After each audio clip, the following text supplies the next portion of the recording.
3, 2, 1.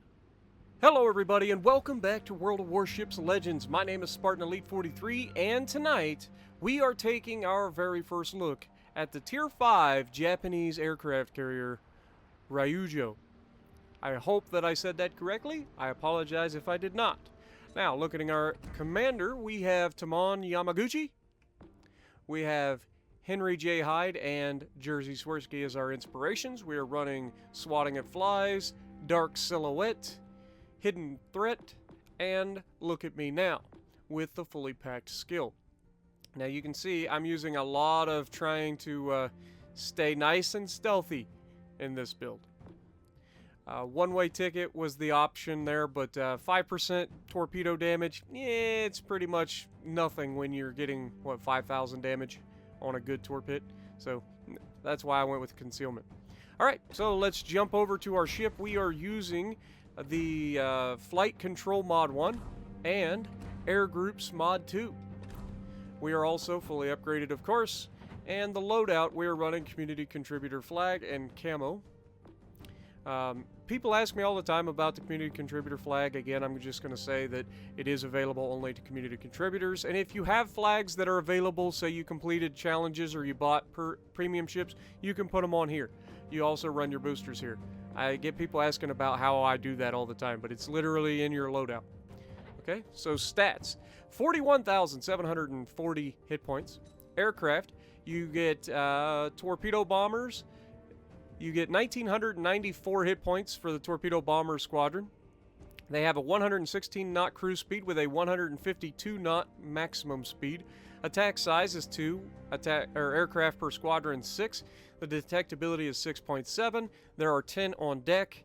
Aircraft restoration time is 62 seconds. The torpedoes have a maximum damage of 6,500 with a 50 knot top speed, and the torpedo range is 4 kilometers. Dive bombers, you get 1,700 hit points per squadron, cruise speed of 123 knots with a maximum speed of 159 knots, attack size is 2, aircraft per squadron is 6, detectability range is 10 kilometers, aircraft on deck is also 10, aircraft restoration time 58 seconds, and the bombs have a maximum damage of 8,280 and a 55% chance to set fires. Artillery, you have 12 127mm secondaries that reach out to 4 kilometers and reload in 5 seconds, 2,100 maximum damage, and 8% chance to set fires. Maneuverability, you get a 28 knot top speed, turning circle of 770, rudder shift, which is actually pretty good for a carrier. Rudder shift is 13.4. Concealment, 7.1 kilometers detectability from sea. Like, that is insane. Like, that's almost down to destroyer-esque, okay? This is an aircraft carrier, and it's almost as sneaky as a destroyer. That's crazy. Detectability after firing secondary, 7.1. Detectability when on fire, 9.1. Detectability by air is 6.7 kilometers. Detectability while on fire is 9.7 from the air. And then guaranteed is always 2. Armor. Again, not a whole lot of armor here, folks. It is a carrier. So 16-inch foreplating pretty much can be overmatched by everything above 203 millimeters. So keep that in mind. Get rid of the side armors. You can see these side armors slightly better armored, but it's still, like, that's your citadel, guys. It's massive. Your citadel is absolutely massive.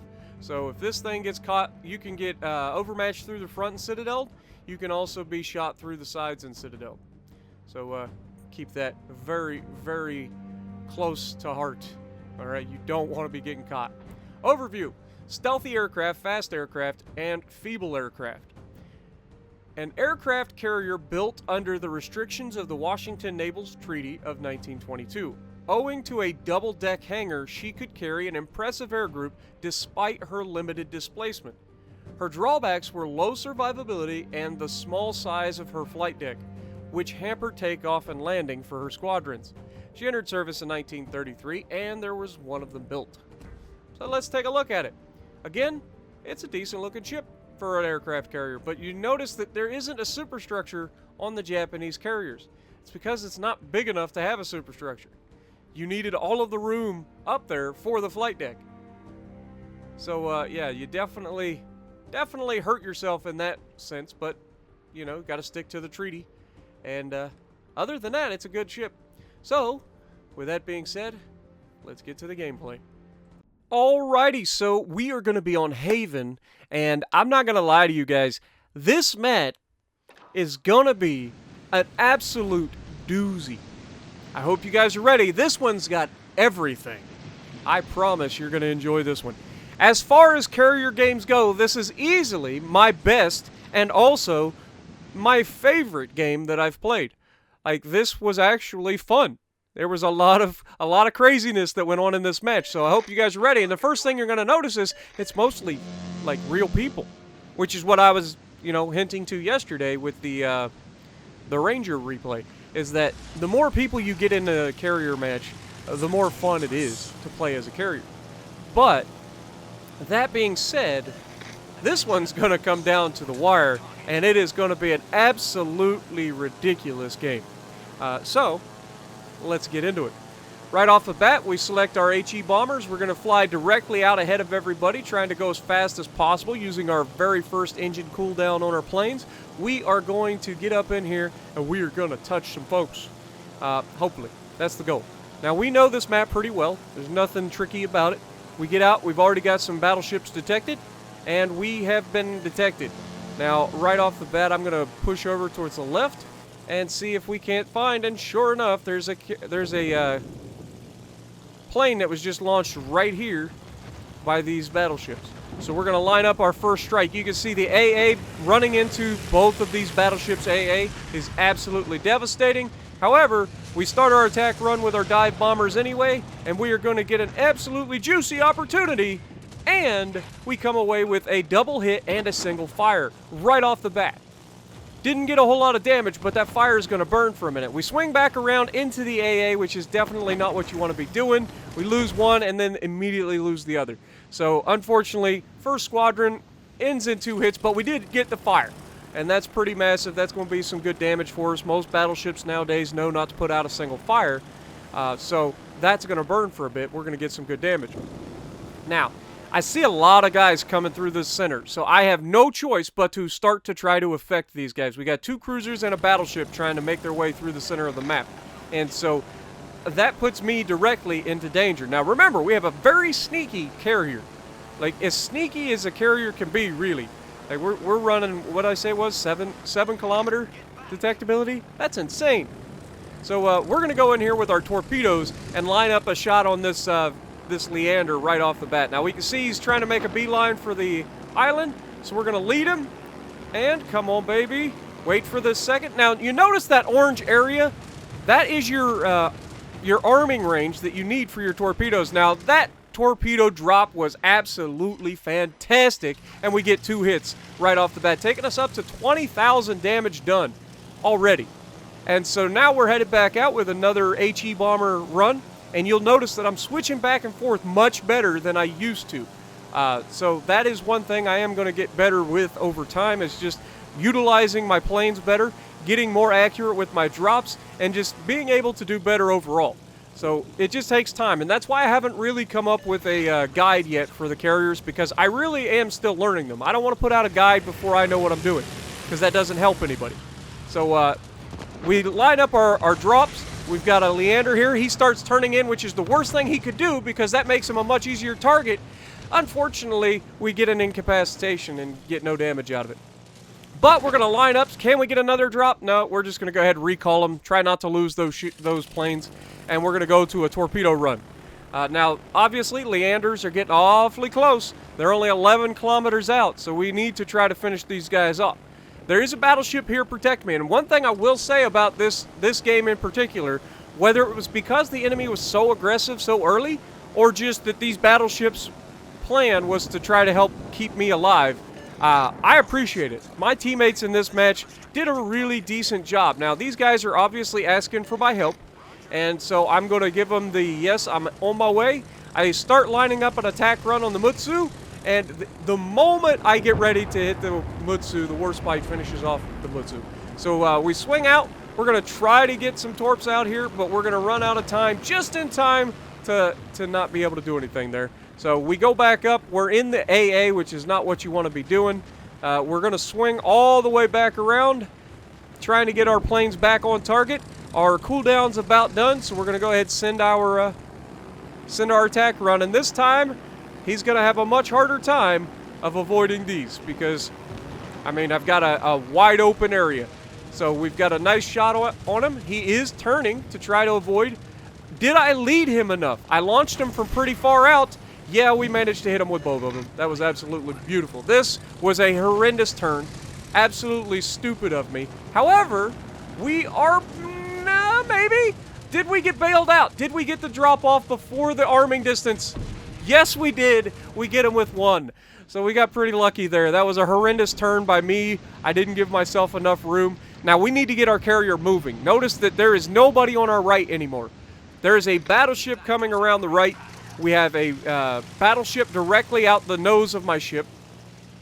That we have, or no, not a battleship. Sorry, those are bombers coming in for us. So we are potentially under duress. We need to get ourselves moving. So you'll notice that I pointed myself away from the battleship and started moving. I'm also using my fighters to try to escort my bombers here and kind of just push his bombers back. And we managed to do so. They're gone. And so we did manage to take and shoot down their planes that came at us. So that's good news for us. We've got two planes shot down now. But he's made his point clear. That carrier wants our giblets. So we need to maintain our ability to get moving. Now we get a very good shot at this dive bomb here. We wait till the very last second and we get 2 good hits. Or no, only a single hit, but a fire out of it. Now we're going to go ahead, turn out to the left. Again, just trying to make sure that we're not putting ourselves in position to get obliterated by that battleship. Now, we are going to get detected, I believe, by their bombers here in a second. So that's not good. But as we turn out, he's going to be in the nastiest AA possible. And so that's bad for his bombers. But the Queen Elizabeth is in a very nasty spot. And the second battleship is right behind the Queen Elizabeth. So we need to get over here and start getting these guys out of here. They're coming into the base. We can't afford to have that happen. Plus, they're in range to absolutely blap us. And that shot looks like it's headed directly for me. And sure enough, hits me for about 6,000 damage, which is not preferable. But we're going to go ahead and see if we can't repay the favor with 2 torpedoes. Not sure I led him enough on that one, but it looks pretty good. We did get a good hit, 2 torpedo hits. Another good salvo off. We're up to 47,000 damage. We're going to turn back into the flak. We're going down, starting our attack run once again. He looks like he's going to take out both of my planes here, but we managed to... Oh, he got one just as I was about to drop the torp. That pilot goes down into the ocean to go swim with the fish, unfortunately. But he's going to have a heck of a front row seat for that torpedo. And looks like the Queen Elizabeth got taken out right as we tried to torp him. It's unfortunate or fortunate, depending on the way you look at it. Now, we have torpedo bombers heading for our location, which is definitely not what you want. But we're going as fast as this ship will go right now in a straight line away from everything. Now, that's going to help keep me alive because their battleship's not got a very good angle on me. He's got an island between us. My AA doing everything right. I mean, we've got another 3 planes shot down, just absolutely wrecking them. We also had planes shot down with our planes, as you saw earlier. I believe that's what that extra marker means. But we're going to close in on this battleship and try to help secure this for our team. It is a 2v3. It still could go either way. And this really came down to who was the better carrier player. Yes, our battleships did a very good job in this. But honestly, this was a fight between my carrier and the enemy carrier. And I came out on top of this. I absolutely wrecked this team as a carrier, which is the first time I've done this in a long, since I started. Now, we only got 1 torpedo hit there, unfortunately. So we switch over to our HE bombers to try to get a few extra bombs here. Looks like we're going to have 3 or 4 in this squadron. We got 3. So we're headed straight for the Byron again. Can't let them back off. We need to keep the pressure on them. But I'm also putting myself in a bit of a bad spot here because my team are trying to push me back. The enemy carrier's going for me, which is actually a good thing because he's leaving my teammates alone. So he can go for me all he wants. He's going to struggle to take me out with dive bombers. So I'm going to go in for this guy, and sure enough, we start the attack run. Come on, baby. I'm slowing down, trying to make sure that we get as much time, because the lower you are when you launch, the more likely you are to hit. And we get another hit and another fire. That fire coming in clutch. But now, we are actually in a position that if we get spotted, he can shoot us across the map. Now, I am making a beeline directly towards the enemy carrier. He's not registering this in his head. I'm not joking. This carrier on the enemy team has no situational awareness whatsoever.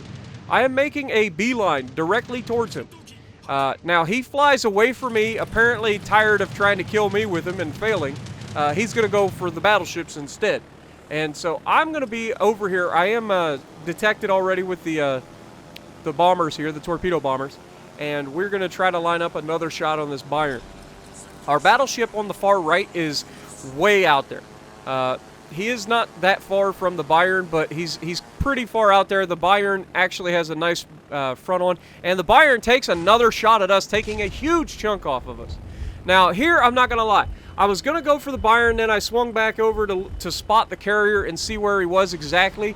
And I see that he is nose up to the island, so he's not going to be able to run from me. And that's why I had already started coming towards him. Now that I know exactly where he's at, he's going to struggle to be able to get away from me. I'm already closing the distance quickly.